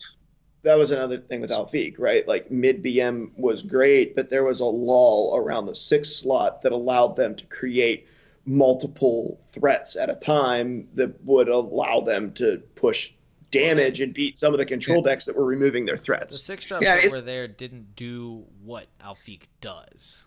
And so like you have like Candy Crush and Telvas, and you know they all do separate things compared to like, oh, let me summon a couple, like 2 different bodies, one protected, you know, the other one doesn't die to Ice Storm. Like it offers a different option at the slot, which I think is kind of what we're talking about. It's kind of an interesting example actually, because as much as like Alfiq obviously ended up being insane in BM, like ended up being insane in a lot of places, but like for me personally, I remember when the card came out, I felt like, you know, there was a chance that, like, even though I was certain it would go into like, you know, some other decks like, you know, Sorcerer, I wasn't like 100% that it would go into BM. And the rationale for that at the time was that actually BM did have a lot of strength in that point in the game, right? You already did have Blood Dragons and Cradle Crush Giants and Syl and Belligerent Giants and Mighty Conjurings, right? You did have a lot of these, you know, these cards in the mid game, mid to late game, that were these really heavy hitters. So, and of course, Alfiq ended up being such a high power level that yet you made room. You cut your Blood Dragons and put in Alfiqs, right? Mm-hmm. You know, it was an upgrade, but that wasn't an instance where BM really lacked a spot at that point in the, or like lacked something that could fill that role at that point in the curve. But it was more just like it was an upgrade from a perspective of just raw power level, where it just overperformed the comparable cards. And it was a really strong card. It was really strong. I mean, it is a really strong card. Yeah, it's still a good card. Still very good. I haven't played with it in a while. I haven't seen it as much. I think people are just looking at doing different things, at least on ladder right now. I think there's just a different. I mean, when we're not. I mean, I don't want to get into this, but like I think that I feel like ladder shifts very heavily with the winds of what's being talked about, you know, and so like, you know, when the Master Series was around and everyone was talking about Alfiq, you're seeing way more Alfiq, you know. I mean, now we're not talking about really any one thing. Now that kind of invade combo has been nerfed and perceived to be less playable, whether that ends up being the case or not. I mean, right now there's not a lot being specifically one thing being talked about, and yet, you know, here we go. Ladder is pretty wide open. I imagine in a month when something else is just dominating the conversation, we're going to see a lot of it. That's just kind of how it goes. Yeah. So, I mean, this is a really important thing to know. Like, so there's a classic study about how if you get like, you know, a ton of people from a really diverse range of backgrounds, and without letting them talk to each other, you have them guess the weight of a cow, like some certain cow, they'll collectively, if you get a really high number of people, they'll collectively get super close to the actual weight of the cow. Like you get like, you know, 10, 100,000 people, right? But one of the things is that, you know, when people, you know, that type of situation rarely occurs in real life. And in real life, people influence each other's decisions and influence each other's perceptions. And this is something that's really important in CCGs, because if people were truly independently of each other trying to come up with decks that they thought were good in the meta, then, you know, the average deck that someone would come up with would be like the optimal deck, right? Because we'd get, you know, this huge range of players and different perspectives. But the thing is that people heard. People don't just do everything off their own intuition and ignoring each other. People heard a ton, and so we end up just seeing people, you know, doing lots of patterns of things and going down rabbit holes that are with, you know, people, like someone makes a mistake and then someone else sees that mistake but thinks it's not a mistake, and then those things just compound on each other forever, right? And so we end up in these really weird directions where like people think certain cards are really good and huge portions of people are playing them, when like it's just not correct for them to be doing so. But because people naturally heard and pay attention to what each other are doing, either than analyzing themselves or, you know, don't have the know-it-all to, you know, to come to analyze those cards and try to figure out what's optimal on their own, you know, people just copy what they see around them. So, basically, you know, that one of the most important things to remember is You don't know what you're talking about, but neither does anybody else. Um, like, That's a great way of putting it. like, like you shouldn't respect that other people like know what is optimal, what should be played. You also shouldn't respect that you know what's optimal and should be played. I think one of the biggest mistakes people make is assuming that like the top players have like some perfect understanding of the game. Like I am one of the top players. I can tell you there is so much we do not know about this game. Like it is unbelievable how poorly it is understood. Now, again, compared to the average person, obviously I understand the game like you know way way beyond. But the point is that like everyone's always learning, and if you put yourself in a perspective that everything you think you know isn't certain, like anything you think you know is probably wrong to some degree. Everything is subjective, and the more that you try to like nail things down in this concrete way where like X is right and X is wrong, the more you're going to prevent yourself from learning. If you let everything be fluid and just let yourself continually reevaluate everything, if you allow yourself to say, oh, I was wrong, maybe I was right, but maybe I was wrong again, I don't know, now I think I'm wrong again, maybe now I think I'm right, like, or I mean, and the gradations of that where it's not everything is just right and wrong, right? But the more you allow yourself to be fluid in your perceptions of the game, and the more you allow yourself to just listen to what other people say and to not take anything as right or wrong, but just just listen to it and digest it and think about it, and think about how it applies to what you think, and think about why that person came to that conclusion. Like the more you just digest information, the better. Yeah, I didn't need any words of wisdom for this episode. No. There you go. There's life application there. That goes way beyond just. Well, I tell you what, I think we have time for one more conversation point, and I think this is maybe the funnest one that we have left, and that is, what card were you most right about, and what card were you most wrong about from the Gates of Oblivion, Jaws of Oblivion expansion? Might And as well have this been is Gates one of for all Oblivion. three of us. Let me pull up Gates- Legends decks real quick, and take a look. DBN, do you, like, off the top of your head, know which card you were most right about and which card you were? It's hard to tell because the meta shifted back and forth so much with the combo anomaly in the middle of it. But just out of curiosity, did you have like a Legends decks too? Because Okay. I know if I look at the cards, I'll be able to tell you which one. I would say Faded Wraith, but it's only because we had such little information about what the other cards around it were, and I kind of stand by my opinion that like my original impression of it was extremely flawed, because when we previewed it and had to make a judgment on it, we didn't have a very good understanding of what else was involved in the set. So sure, but even when I saw the entire set, I still didn't think Faded Wraith. Well, was great. I mean, I even said, and it's not. well, I mean, but compared to us, like our original interpretation of it is dust largely. I mean, that's still my interpretation of the card. I don't know. I really don't think it's at that point. I mean, plus, like, dust for you versus dust for us is a little bit different. I mean, it's different. Dust for Ian it has to be completely unplayable. If I can make something that's tier 2 or 3, of course it's not completely unplayable, but then I'll still do it. Let me look at this. I definitely think lower of the card than many strong players do, for what it's worth. But yeah, sure. Look at this. So I was trying to think through some of the stuff from Jaws and some of the cards that I thought were going to be really good, and some of the cards that I didn't think were going to be really good. And it is kind of hinged a little bit upon. I think mine hinges a little bit upon like the invade combo.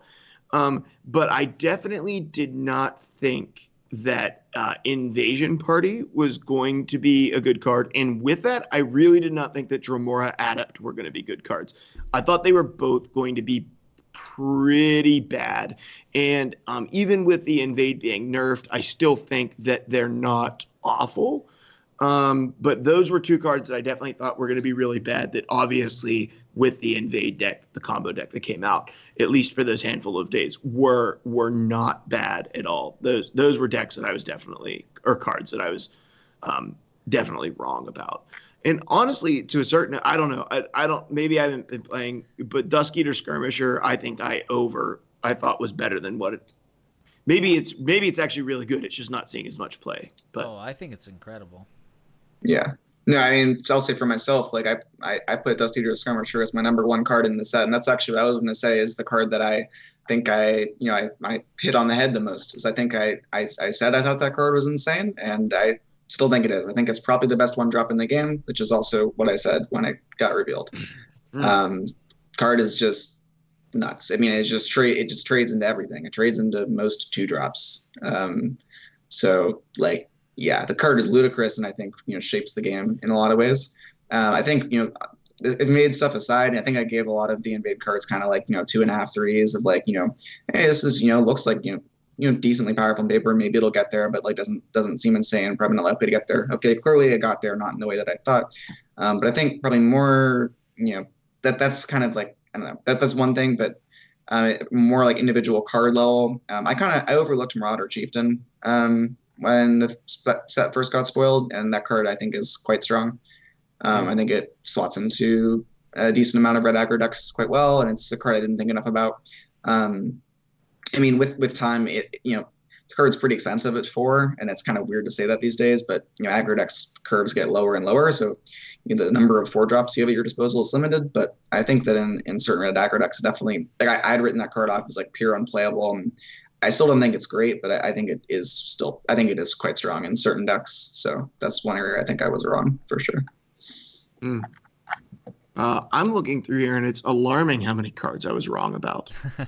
I'm actually not confident that I'm finding a card that I was right about.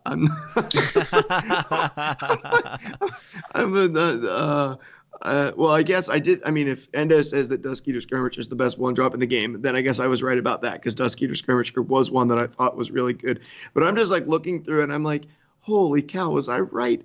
Was I literally right about any of the cards and like my initial opinions of them?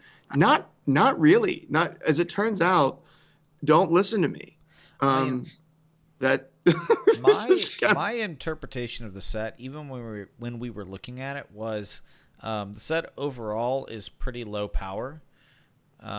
It's just that invade, because so many cards are invested in invade. It's like so much of the set. Right. There's a limited number of cards that can really affect because but I will say, let's see, there's 2 cards that I think I overestimated, which the first, it was more from I thought this would slot into my kind of memeier build, and I ended up cutting it because it was just too slow, which is the Maroons Dagon's Flare. It's the fact that it can't hurt itself is the problem with this card. The fact that it can't deal 1 damage to itself makes this card really tough, because you can't play this out as your only card. It's definitely kind of win more. It's extremely win more, and it really doesn't help you win more that much. Like, I would much rather play a Covenant Plate or something in that spot. Anything else really in that spot. And so I think when I first evaluated it, I expected it to be able to hit itself, and if upon reading closer, it's only another friendly creature, which is disappointing. But even then, I would have looked at its stats. It's got the 5 defense, so it can absorb some some things in the Fighters Guild Hall. I knew I was going to be able to tutor with World. Yeah, it's got the Dark Guardian style line. Can't be that bad, right? Right, and it's just the effect is worthless. I'd rather play Dark Guardian. Then Defensive Bruma is the other one that I think I was really, really concerned about, and I don't think it's garbage. I'm not concerned. But that was the card I was like, oh god, do we need more board buffing, like Mercenary Captain, Divine do we need more of this? And it gives guard, that was really concerning to me, and it can be discounted. But I'm less concerned about it now. So I guess those are 2 things. Yes. This is a fun talking point. Another one of the cards that I was one of my top cards in the set on the initial review.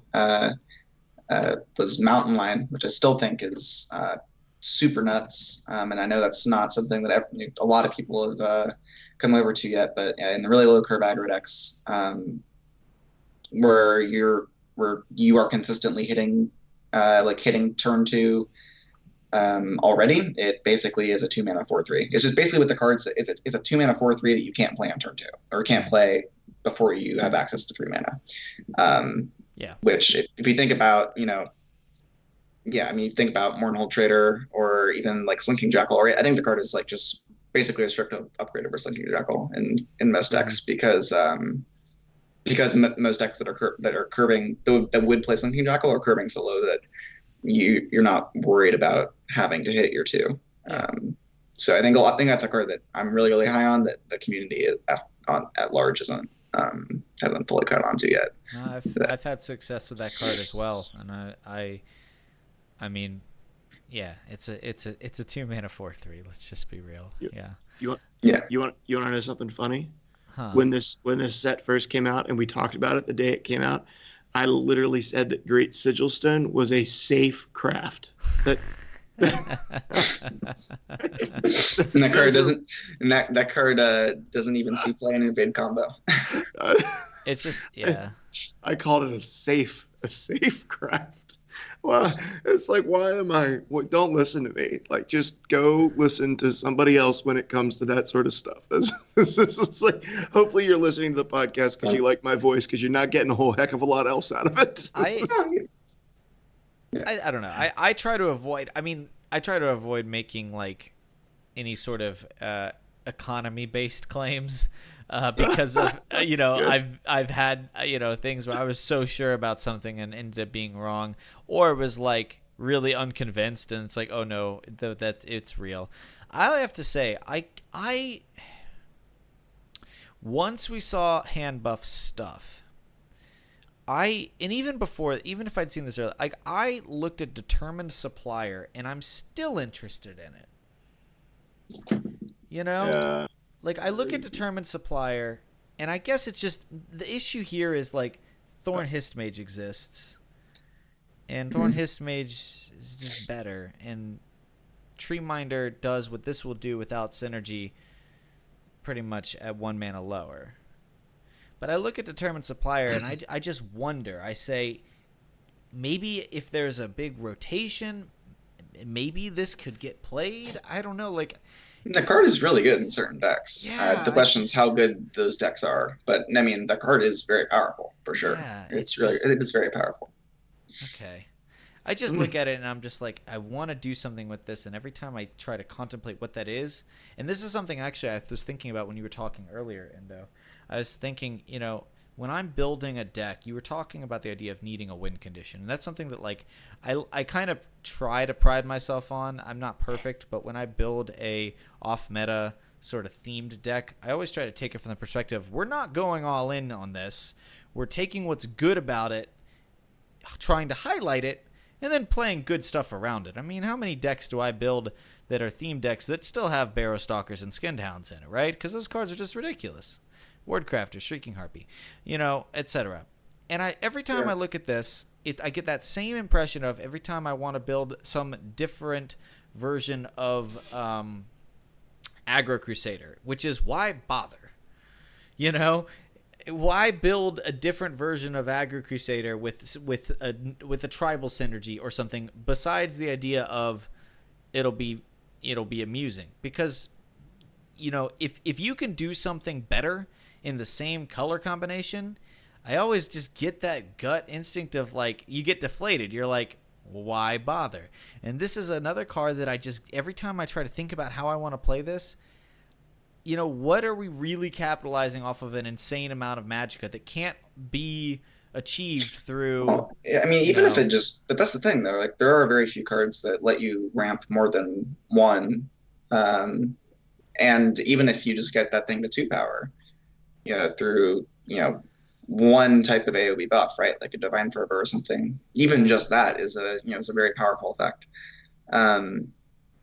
So, I mean, I think that card is, not far away from seeing play. And there also have been and are a lot of decks that have strong win conditions based around getting to high mana totals. So, like Ebonheart, Rage OTKs, particularly with this kind of card, if you're doing, like, if you're trying to get to, like, a ton of mana, there's, like, the card that's a 16/16 breakthrough if you have 18 max mana or magicka. Yeah, you're talking about the vampire one? Yeah, so like there's like from hand OTKs you can do with that where like that's the win con, right? You just ramp a ton and then you just play a 16-16 breakthrough and rage and that's a kill. Like so there absolutely are rewards for ramping a ton or even just traditional like old like just Ox combo. Like there's all kinds of things you can do with a ton of mana. And again we saw that this summer, right? Like when Rage of Heart was really strong, that's what it was, right? Largely it was a deck that was getting a lot of its strength off ramp, and that's always been one of the big matchup breakers in control matchups too. Like in metas where where control is the level 1 of the format, meaning that it's kind of like the go-to like the go-to standard deck, and you're largely thinking about the control matchup. Like a lot of it always like again, please don't hack me, and I have tested for prepped for tournaments and stuff a lot together. And one thing we used to always joke about, just like whoever like oh, that's not fair, you drew Hist Mage, how can I win this game? you drew Hist Mage and I didn't. Or even just like you drew Tree Minder and I didn't. Even so, ramp is super powerful in these slower more value oriented matchups. So is this a card that you think we could see hit competitive play in the next absolutely. year? Yeah, with the right meta. I think it's hard because with time, the higher power format you're in, generally the faster games are. The higher power format you're in, the more you can be punished for low tempo plays. We're starting to see things where aggro decks can just kill you before Ice Storm, like things like that. So and with time, that's why there's some cards that just get more powerful in high-level formats. Like Scamp is an example of a card that's like when it came out wasn't very good, but just the longer it's out, the more powerful it's going to get because the lower curves get, the more powerful it is. This is kind of an inverse type thing where this is a card that's really powerful. It's just very, very powerful in a vacuum, right? I mean, vacuums certainly exist, but in the sense that like if you have time to play out your strategy, in a lower power format, in a lower power environment, the ability to ramp for multiple at a time is incredibly powerful. The question is just how much time do you really have? Because even control decks have tons of ways to apply really proactive pressure because you have to now. In the higher power format you're in, the more important it is to have really fast proactive win conditions, even in your slower decks. You need ways to, once you have gained a tempo advantage, to end the game quickly. And this is definitely not playing towards that. So we'll see, where we go long term. But I mean, I'm sure we will see formats where control decks are good. I'd argue that we're kind of in one of those now. But the thing is that control decks don't really look like people are maybe used to them looking like right now. They're really more kind of mid-rangey. Yeah. Sure. Yeah. So the question is, are we really going to get to a meta where ramp to 15 control is really good in the future? And I mean we probably will at some point, right? There's enough time and whatever, but yeah, interesting. Well, I tell you what, guys, I think that it's getting late. I told Endo like, hey, we'll get you on here for it'll be a little bit briefer, and then it was just 2 hours, so not quite briefer. I wouldn't call it briefer, but it's been really great to have you on, Endo. I really appreciate you coming back on the show and giving us some insight, and you gave us some really, really awesome stuff. If people wanted to get connected with you and what you're doing out there, how would they find you? Sure. So you can find me on here on Twitch, or I guess people might be listening to the podcast, with people who are currently in the stream. I am on Twitch, twitch.tv/EndoZoa. You can also find me on Twitter at EndoZoite. That's Endo and then ZOITE. You can find me on Discord in many of the various Legends Discords, or my own Discord, which you can get a link to through my stream channel. Or the TRS Discord, the main Legends Discord, the podcast Discord, Legends Cast podcast Discord, all kinds of Discords you can find me in. You can contact me there. And if you're interested in coaching, I offer coaching for Legends, and also Mythgard, other games. If you're interested in that, then the easiest places to contact me are all three of those. So Twitch, Twitter, and Discord. Discord's the easiest, but it's probably the hardest to find me there. So Yeah. Okay, awesome. DBN, how can people find what you're putting out there, your content? Well, before I get into that, I just wanted to kind of give a personal testimony. You definitely, if you want to get better at a game, it is time and money well spent getting coached by EndoZoa. And I'm not just saying that because Endo is the guest, but because there's been every time we sat down, it was a very personal experience, and I genuinely picked up things that I remember as I'm playing to this day, very specific things that I'm like, hey, I remember that one time Endo said I need to play that steel scimitar. And I think about that. You will find something in your time working with Endo that will make you better at the game.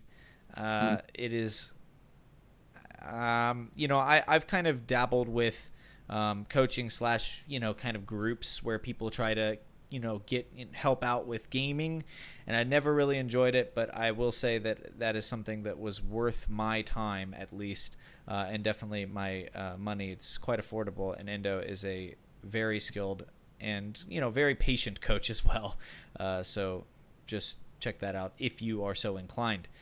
Now, I appreciate that. Thanks. as for me, if you want to find the goofy stuff that I do, in stark contrast, twitch.tv/deadbrokenerd. The Dead Broke Nerd is on YouTube as well. I post between 2 and 4 videos a week, ranging from Elder Scrolls Legends to Mythgard to Gwent occasionally when I can put together a deck that is worth writing home about. But I've got all sorts of stuff on there. I'll do deck guides, stream highlights. I've recently started dabbling in playing versus games against other casters and stuff like that, and team ups in 2v2 Mythgard and stuff like that. So all sorts of different kinds of content, something for everybody, I hope. And if you have ideas, let me know. And then of course you can always feel free to message me on Twitter or on Discord, because I love hearing from you guys, and if you have any questions or anything, I'm always happy to respond when I get a chance. So don't feel shy if you have a question or something, or if you want me to look at a deck list. I'll probably look at it and then link you one of Endo's. Well, for me, the only thing I'm going to say, if you want to support the show, go over to patreon.com, search for Legends Cast. You can support the show over there. Our patrons get access to a special chat on our Discord channel. So thank you to those of you who are supporting us over on Patreon. I can't remember if we have a new one since last week. But I don't know if I said anything about Martin. Martin N., thank you so much for supporting us on the show. All those other individuals who are supporting us as well, thank you so much for supporting us over there. That's all I'm going to plug this week. You can, of course, find me on the Discord. So as you can find these guys, join the Discord and come find me. That's going to wrap it up for this episode of Legends Cast, episode 22. Thank you so much for joining. Thank you so much for listening in. And make sure you come back next week to catch episode number 23.